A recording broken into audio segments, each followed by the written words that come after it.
Hello, and welcome to AIM International's preparatory tutorials for the Information Certification exam. I'm Steve Weissman, Principal Consultant at Holly Group and a certified AIM training instructor in the realm of content process and information management. I'll be your guide as we review the exam's major domains of expertise, and I'll tell you all you need to know to earn that passing grade. Today's subject is email management, a key part of this special certification, which AIM created to support you as you solve your organization's existing information-related problems and plan for its future. For 60 years, AIM has been the leading nonprofit association helping users understand how to best manage documents, content, records, and business processes. Of all the information types there are, emails are almost certainly the most prolific. We send and receive them from the time we walk into the office in the morning until the time we leave it at night, and frequently beforehand and afterwards as well. So they do tend to accumulate, and it doesn't take very long before the really important ones get lost in the noise of all the others. This module is one of two to speak to which messages to manage and when. Part of the Capture and Manage knowledge domain, one of 6 within the certification program, it will talk about automatic filters, automatic routing and filing, keeping the email management initiative relatively quiet, and user training and monitoring. Now, much of the talk about email management centers mostly on managing emails in the context of archives and repositories. But don't go thinking that this is all email management is about. It isn't.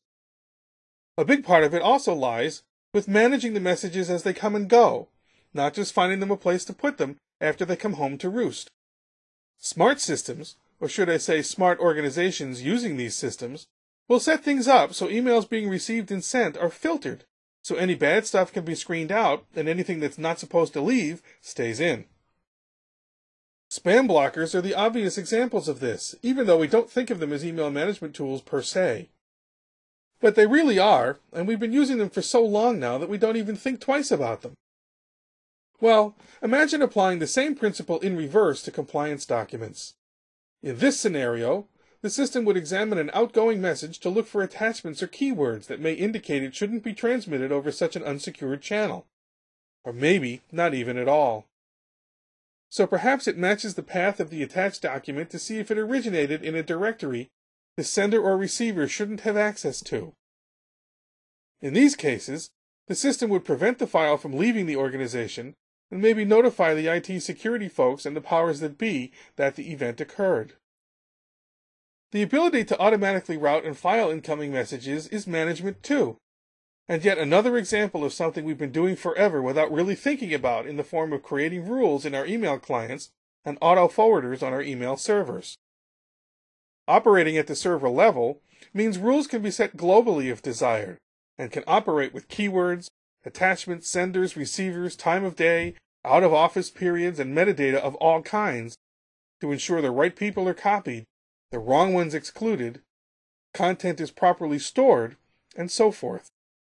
One major advantage of applying automation at the server level is that it can run out of sight of the user, who can manage the email they receive and send pretty much as they always have. This is important because users tend to resist any information management initiative that strikes them as being especially in their face, especially when it strikes at something that feels so intensely personal as email. So while email management may be the right thing to do, care must be taken that it not get in the way of the usual business processes. If it does, it won't be applied consistently or even at all, and all your efforts will have gone for naught. Another way to avoid this is to train your users on the whys and wherefores of email management. This can go a long way toward easing resistance and fostering compliance, which then needs to be monitored to ensure it sustains. As you develop your policies, roll them out, and continually track and police users' follow-through, it's important to involve anyone who'll be affected, and in the case of email, that's pretty much everyone. This way they have a chance to provide input, understand the reasons, and get used to the idea. Organizations without policies have a hard time managing anything, let alone email, and policies without user training and compliance auditing may as well not exist, for they will not be heeded even if people know they're present. This module is one of 2 to speak to which messages to manage and when. In it, we discussed automatic filters, automatic routing and filing, the need to keep the email management initiative on the down low, and user training and monitoring. If you haven't already, you may next wish to review the module that covers email types to manage more formally, when to implement email archiving, and why to store them as content or records. If you have, you may prefer to view the section on content management. The material you have just reviewed is part of a broader program of study that prepares you to take the Information Certification exam. This proctored test consists of 100 multiple-choice questions and is delivered electronically by Prometric. You'll have 2 hours to complete it, and upon passing, you'll earn a professional certification that's valid for 3 years. For more information, please visit www.aim.org/certification. Thank you.